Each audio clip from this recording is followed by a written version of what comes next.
Good morning student. तो हम लोगों ने कल जो मतलब बायोलॉजी में एक्सक्रीटरी सिस्टम के बारे में पढ़ा, तो हम लोगों ने कल स्टार्ट किया था यूरिन फॉर्मेशन के प्रोसेस, राइट। तो यूरिन फॉर्मेशन की प्रोसेस 3 स्टेप में होती है। First is the ultra filtration, second is the selective reabsorption and third is the secretion, right. तो सबसे पहले हम लोगों ने देखा था कि अल्ट्रा फिल्ट्रेशन हाई प्रेशर में और फाइन कैपिलरीज के थ्रू जो ब्लड है आर्टेरियल अफेरेंट आर्टेरियल्स जो ग्लोमेरुलस में ब्लड लाते हैं, वहां पे उनका फिल्ट्रेशन होता है। पर मिनट 120 ml ब्लड का फिल्ट्रेशन होता है, मतलब फिल्ट्रेट निकलता है नीचे, और जो डिसॉल्व सब्सटेंस है वो अंदर आ जाते हैं। हम लोगों ने कल वही प्रोसेस पूरी पढ़ी थी, याद हो तो। दिस इज द नेफ्रॉन का बाउमेन्स कैप्सूल है, और फिर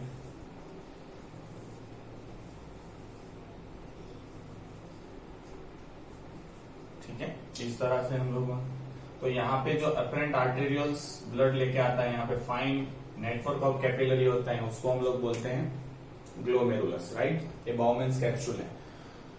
यहाँ पे ब्लड हाई प्रेशर में रहता है, इसलिए फिल्ट्रेशन ज्यादा रहता है, और बहुत पतली मेम्ब्रेन होती है, और वहां पे बहुत छोटे छोटे पोर्स होते हैं। तो छोटी छोटी चीजें, डिसॉल्व्ड मटेरियल और छोटे छोटे मॉलिक्यूल और वाटर, ये सारी चीजें हमको पता है। ब्लड में 55% ऑफ प्लाज्मा होता है, 45% सेल होते हैं। तो सेल और बड़े बड़े जो मॉलिक्यूल है वो नहीं आते।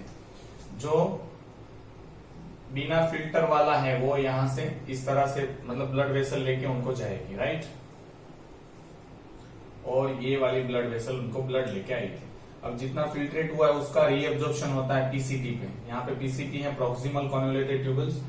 Majorly 99% of the filtrate absorb हो जाता है, रीअब्जॉर्ब हो जाता है सिलेक्टिवली। पहले पैसिवली एब्जॉर्ब होता है बिना कोई एनर्जी स्पेंड किए, बाद में एक्टिवली एब्जॉर्ब होता है। क्या क्या एब्जॉर्ब हो जाएगा? ग्लूकोज, अमाइनो एसिड्स, जो हार्मोन्स, कुछ केमिकल्स, बहुत सारी चीजें, एंजाइम्स, ये जितनी जरूरत की चीजें वो ब्लड में वापस रीअब्जॉर्ब की जाएगी। कौन सी चीज नहीं रीअब्जॉर्ब होगी? जो जरूरत नहीं है, waste material, nitrogenous waste, ammonia, urea and uric acid, creatinine, ये सारी चीजें इसमें रहेगी। फिर यहां से ये पार्ट है, उसको हम लोग हैंडलिस लूप बोलते हैं, या लूप ऑफ हैंडलिस, ठीक है। यहाँ पे मेजरली वाटर रीअब्जॉर्ब होता है। अब पानी कम हो जाएगा तो ये मेन फंक्शन जो लूप ऑफ हैंडली का है वो है एब्जॉर्प्शन ऑफ वाटर। तो यूरिन कॉन्सेंट्रेशन का फंक्शन है किसका? लूप ऑफ हैंडली का। फिर डीसीटी में और भी कुछ अगर वेस्ट, ये जो ब्लड यहाँ पे फिल्टर होके आए उसमें अगर कुछ भी और भी वेस्ट है, मतलब यूरिया का अमाउंट ज्यादा है या अमोनिया ज्यादा है, तो एक्टिवली वो वापस इसमें डीसीटी में डाल दिया जाता है, डिस्टिल कॉन्वोल्यूटेड ट्यूबल। कन्वल्शन मतलब जिगजैग वाला। और यहाँ पे गैसियस एक्सचेंज भी हो जाता है, तो नेफ्रॉन सेल को जहां जहां जरूरत है ऑक्सीजन की वो एब्जॉर्ब कर लेगा और कार्बन डाइऑक्साइड दे देगा। और फिर जो यूरिन फॉर्म हुआ है वो कलेक्टिंग डक्ट में आता है। कलेक्टिंग डक्ट में से वापस वाटर एब्जॉर्ब होता है, और बहुत ज्यादा वाटर एब्जॉर्ब हो जाएगा, ठीक है। अब कॉन्सेंट्रेटेड यूरिन है वो बहुत सारे ऐसी कलेक्टिंग डक्ट मिलके पेपिले बनाते हैं। पेपिले फिर रीनल पेल्विस में ऐड करते हैं, और रीनल पेल्विस से फिर यूरेटर्स से थ्रू यूरेथ्रा में आ जाता है, सॉरी यूरिनरी ब्लैडर में आता है। टेम्पररी वहां पे स्टोर होता है, 300-400 ml भर जाता है। तो थोड़ा खिंचाव, स्ट्रेस, आपको पता है रबर बलून में आप पानी भरोगे तो खींचता है, उसी तरह से यूरिनरी ब्लैडर में यूरिन आ जाता है तो थोड़ा खींचता है। तो स्ट्रेस रिसेप्टर ब्रेन को स्टिमुलेट करते हैं और हमको यूरिनेशन का अर्ज आता है, ठीक है, कि हम लोग यूरिनेशन के लिए जाएं। फिर वो जो यूरेथ्रा में वो 2 स्फिंक्टर होते हैं, स्फिंक्टर मतलब वॉल, वो खुलते हैं और यूरिन हो जाता है। पर डे हम लोग 1.5 लीटर के आजू बाजू यूरिनेशन करते हैं। Depends on the water intake, food intake, whatever condition, बहुत सारी जरूरी। दूसरा जो मेन फंक्शन था किडनी का वो है ऑस्मो रेगुलेशन। ऑस्मो रेगुलेशन मतलब आयंस और वाटर का और सॉल्यूट का। मैंने कल आपको एक्सप्लेनेशन ऑस्मोसिस का बहुत अच्छी तरह से कैसे दिया। तो reabsorption in addition to saving useful from being lost from the body is means of controlling the level of water and dissolved substance. तो यहाँ पे रीअब्जॉर्प्शन क्यों होता है? क्योंकि ये सारी चीजें चली जाने वाली है। तो ये सब चली जाएगी। तो मैंने कल भी बोला था आपको, अगर ये रीअब्सॉर्ब नहीं होता, सारी चीजें एक्सक्रीट आउट हो जाती, तो per day 180 litre of blood, sorry 180 litre of urination, urine चला जाता। और जितनी भी जरूरत की चीजें ब्लड में ही है तो सब चली जाती, तो हमको वापस प्रॉब्लम्स कर सकती थी। नेक्स्ट, और दूसरा ऑस्मोसिस के बारे में भी मैंने बोला कि fluid so that the osmotic potential of the liquid, तो ये रीअब्सॉर्ब क्यों हो जाएगा, क्योंकि ब्लड और जो फ्लूइड प्रेजेंट है हमारे सेल के अंदर और बहुत सारी जगह पे, उस दोनों का बैलेंस रहे। अगर बैलेंस बिगड़ जाता है, ऑस्मोटिक पोटेंशियल या ऑस्मोटिक कंडीशन बिगड़ जाती है, तो आइदर सेल में से पानी ब्लड में आ जाएगा, ब्लड में से पानी सेल में आ जाएगा। कल मैंने एक्सप्लेन किया था, याद हो। The kidney removes waste from the blood and also regulate its composition. तो यूरिन का कंपोजिशन डिसाइड कौन करता है, किडनी। किसके कहने पर, CNS, hypothalamus specifically. So the process of control of water content and concentration of iron in the body is called osmoregulation. पानी का और आयन का बैलेंस, कंसंट्रेशन मेंटेन करना बॉडी के अंदर, उसको ही ऑस्मोरेगुलेशन कहते हैं।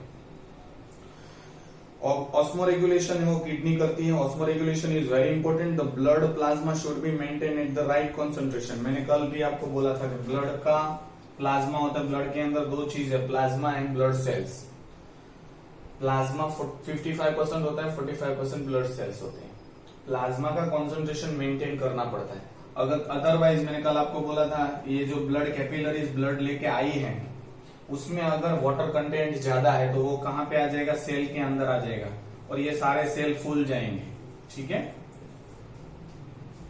क्योंकि एंडोऑस्मोसिस होगा। अगर इसमें पानी कम है, ठीक है, यहाँ पे रीएब्सॉर्ब नहीं हुआ, पानी चला गया, तो ब्लड के अंदर पानी कम है, ऐसा ब्लड हर टिश्यू में जाएगा तो सेल में से पानी बाहर निकल जाएगा और सेल बहुत छोटे छोटे हो जाएंगे। So that leads to imbalance. थोड़ा सा भी अगर इम्बैलेंस हो जाता है वाटर का, तो हम लोग उसको डिहाइड्रेशन बोलते हैं। सीधा हम लोग पाइन चढ़ाते हैं, मतलब बाटलो चढ़ावी आपने गुजराती में की। सो दैट ये क्या होता है, डिहाइड्रेशन का बहुत बड़ा लॉस होता है। थोड़ी देर अगर ज्यादा थोड़ा डिहाइड्रेशन हो जाए, चलो यूरिनेशन में तो पानी नहीं जा रहा है, लेकिन पसीने के थ्रू तो जाएगा जब आप हॉट कंडीशन में रहते हो। अगर पानी नहीं पियोगे so lead to the dehydration, और उसके बहुत बड़े मतलब लिमिटेशंस हैं, आपको बहुत बड़े डिसऑर्डर हो सकते हैं। शॉक आएगा, सीएनएस शॉक जिनको बोलते हैं, हार्ट का शॉक आ सकता है। किडनी जो खराब होती है वही इसी एक रीजन है कि हम लोग प्रॉपरली इंटेक्ट वाटर का नहीं करते। तो भरपूर मात्रा में पानी पीना चाहिए कभी भी। मतलब आपको ऐसा लगे थोड़ा थोड़ा कंटिन्यूअसली, हाफ एन आवर में कंटिन्यूअसली वाटर का, स्पेसिफिकली समर में तो करना ही चाहिए। कभी कभार हम लोग भूल जाते हैं, ऐसा नहीं करना चाहिए, जिससे बहुत बड़ी बड़ी बीमारियां होती है। मैंने कल समझाया वही है, if the concentration of blood is higher than the concentration of body cells, इनका कॉन्सेंट्रेशन ज्यादा है, मतलब पानी कम है, यहाँ पे पानी ज्यादा है तो पानी बाहर आएगा। Water will be drawn out of the body cells and then body cells is turn will shrink, body cells छोटे हो जाएंगे। If the blood has lower concentration the body cells will absorb water. तो अगर blood में concentration कम है, मतलब पानी ज्यादा है, कॉन्सेंट्रेशन हम लोग बात कर रहे हैं सॉल्यूट के बारे में, तो हर एक सेल में पानी चला जाएगा और सेल बड़े हो जाएंगे। पानी, enough water help the kidney in the proper functioning, तो किडनी का फंक्शनिंग भी प्रॉपरली हो, इसीलिए ज्यादा फ्लूइड पानी पीना चाहिए। ठीक है, during summer season drink more water than winter. Winter से हम लोग समर में ज्यादा पानी पीते हैं, फिर भी यूरिनेशन कम निकलती है, क्योंकि बॉडी है पर्सपिरेशन करती है। पर्सपिरेशन मतलब स्वेटिंग। ठीक है, वी स्वेट प्रोफ्यूजली, बहुत ज्यादा पसीना होता है आर्म पीट्स के अंदर, और वैसे पूरी बॉडी से हर सेल बॉडी को ठंडा रखने के लिए मतलब स्वेटिंग करती है। मैं इसका एक कंसेप्ट आपको बता दे रहा हूं। आपको पता है वाटर है लिक्विड स्टेट में से, लिक्विड में से गैस कब बनेगा? ये वाटर है, मतलब मैं यहाँ पे लिख सकता हूं, ये लिक्विड स्टेट में से उसको गैसियस स्टेट में वाटर को, वाटर वेपर बनाना है तो क्या करना पड़ेगा? उसको हीट सप्लाई करनी पड़ेगी। इसमें हम लोग एनर्जी सप्लाई करते हैं। ठीक है, तो हमारी चमड़ी पे कोई भी पानी आएगा, फॉर एग्जांपल पसीना आया, तो वो पसीना सूखे और वाटर वेपर बन जाए तो उसको क्या करना पड़ेगा, it needs to absorb heat energy. ठीक है, आपको मैं कंसेप्ट समझा रहा हूं। तो अगर बॉडी ने स्वेट बाहर निकाला है, पसीना बाहर है, उस पसीने को इवोपरेट होना है। आपको पता है evaporation takes place at every temperature. वो आप -डिग्री में भी धुआं निकलता हुआ दिखेगा आपको बर्फ में से, दैट इज द इवोपरेशन। तो किसी भी वाटर मॉलिक्यूल को इवोपरेट होना है, मतलब लिक्विड स्टेट में से गैसियस स्टेट में जाना है, तो इट नीड्स हीट एनर्जी। तो हमारी बॉडी के सरफेस के ऊपर जो पानी प्रेजेंट है, स्वेट प्रेजेंट है, पसीना है, वो इवोपरेट जब होगा तो क्या करेगा, चमड़ी में से हीट एनर्जी अब्जॉर्ब करेगा और खुद सारी हीट एनर्जी अब्जॉर्ब करेगा, तो वो लिक्विड में से क्या बन जाएगा, वाटर वेपर बनेगा। सो हमारी बॉडी में से हीट एब्जॉर्ब करके चला जाता है। That is the one case. Second में बात कर रहा हूं, आपने देखा होगा मटके में बहुत ठंडा पानी रहता है, मटका थोड़ा बहुत पानी उसमें से निकलता है, तो मटके में छोटे छोटे पोर्स होते हैं। For example this is the type of मटका। ठीक है, ये मटका होता है, तो यहाँ पे छोटे छोटे पोर्स होते हैं और पानी थोड़ा थोड़ा बाहर निकलते रहता है। तो जैसे ही पानी ड्रॉपलेट बाहर सरफेस पे आया, ठीक है, अब ये क्या करेगा, ये सरफेस पे जो भी हीट है उसको एब्जॉर्ब कर लेगा। जैसे ही एब्जॉर्ब करेगा हीट, और वो गैसियस फॉर्म में, वाटर वेपर के फॉर्म में उड़ जाएगा। तो उन्होंने क्या किया, इस सरफेस से हीट एनर्जी एब्जॉर्ब की, तो ये ठंडा हो जाएगा। ये ठंडा क्या होगा, तो यहाँ से ये हीट एब्जॉर्ब करेगा, ये है तो यहाँ से हीट एब्जॉर्ब, तो वाटर के अंदर से हीट बाहर निकलती जाएगी। जैसे जैसे ये, तो जितना मटके में से पानी ज्यादा निकलता है उतना मटका ठंडा होता है। आपने शायद ये फील किया होगा। या तो पेट्रोल हम लोग हाथ में लेते हैं, या कोई भी ऐसी अल्कोहल हाथ में लेते हैं तो ठंडा लगता है। स्पिरिट आपने लगाया इंजेक्शन के पहले, तो वो क्यों ऐसा होता है, क्योंकि वो फटाफट वोलेटाइल है। वोलेटाइल मतलब फटाफट इवोपरेट होते हैं। ठीक है, तो इवोपरेशन जितना फास्ट होगा तो क्या करेगा, वो इतनी फास्ट हीट एनर्जी सरफेस से लेके जाएगा, तब जाके वो इवोपरेट हो सकता है, तो वहां पे ठंडा लगता है। तो ये कंसेप्ट था। नेक्स्ट हम लोग आए हैं, osmoregulation is related to habit of animal. Animal के हिसाब से अगर पानी में ही एनिमल रहता है तो उसको ज्यादा वाटर कंजर्व करने की जरूरत नहीं, क्योंकि बहुत ज्यादा पानी, ample amount of water present रहता है उनके आजू बाजू। हम लोग टेरेस्ट्रियल एनिमल है तो हमको पानी कंजर्व करना पड़ता है, इसीलिए बहुत कम वाटर लॉस करते हैं। आपने शायद एग्जांपल पढ़ा होगा, डेजर्ट कंडीशन में जो कैमल है वो तो बिल्कुल यूरिनेशन करता ही नहीं है, बहुत कम यूरिनेशन करता है। उनका जो एक्सक्रीटा है वो भी बहुत वाटर, बिना वाटर का होता है। ठीक है, आपने शायद ये सारी चीजें पढ़ी हैं। किडनी दो मेन फंक्शन परफॉर्म करती है, वापस में बता रहा हूँ। एक तो टॉक्सिक वेस्ट है यूरिया, उसको बाहर निकालेगी और ब्लड को क्लीन करती है। दूसरा osmo regulation, water balance and mineral का, सॉल्ट का बैलेंस करती है। एक नीचे फोटोग्राफ दिया है और जिनको हम लोग एडिमा बोलते हैं। कभी कभार इम्प्रॉपर फंक्शनिंग हो जाता है, किडनी वाटर को बाहर नहीं निकाल पाती है, तो वाटर बॉडी के टिश्यू के अंदर जमा हो जाता है। मैंने ये बोला था, ब्लड के अंदर बहुत ज्यादा वाटर है तो क्या होगा, सेल में जाएगा, सेल में पानी भर जाएगा, जिनको हम लोग एडेमा या ड्रॉपसी बोलते हैं, पानी भर जाना, fluffy.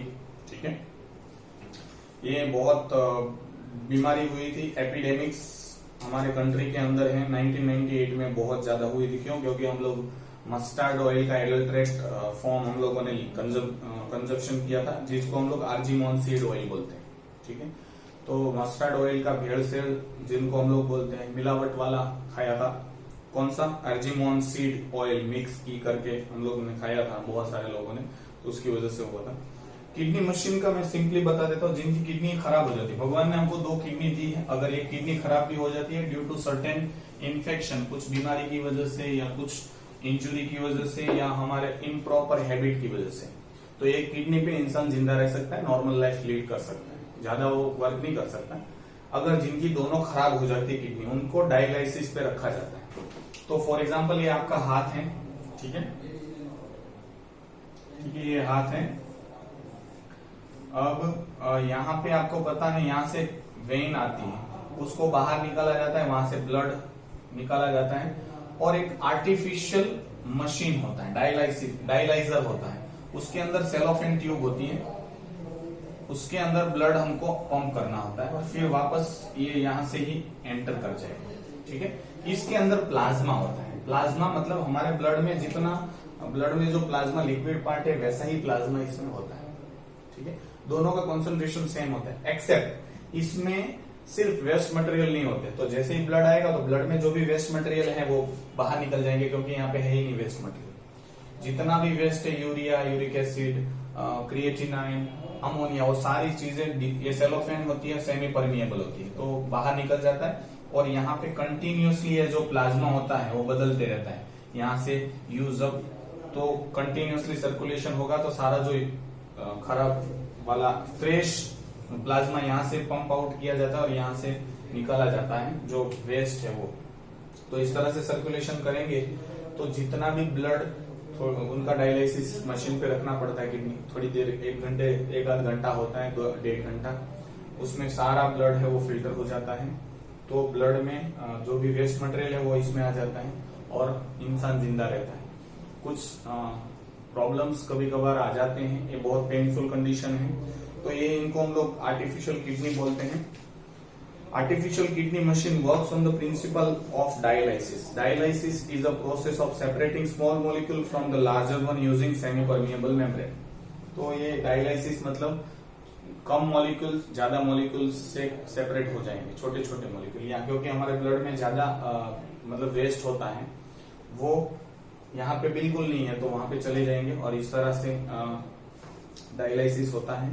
Kidney machine receive blood from tube connected to the arteries in the arm. यहाँ पे एक आर्टरीज होती है, वहां से वो निकाला जाता है और फिर वही आर्टरीज में वापस उसको इंजेक्ट किया जाता है। पीछे पिक्चर भी दिया है, बहुत वहां पे आपको समझाया भी गया है।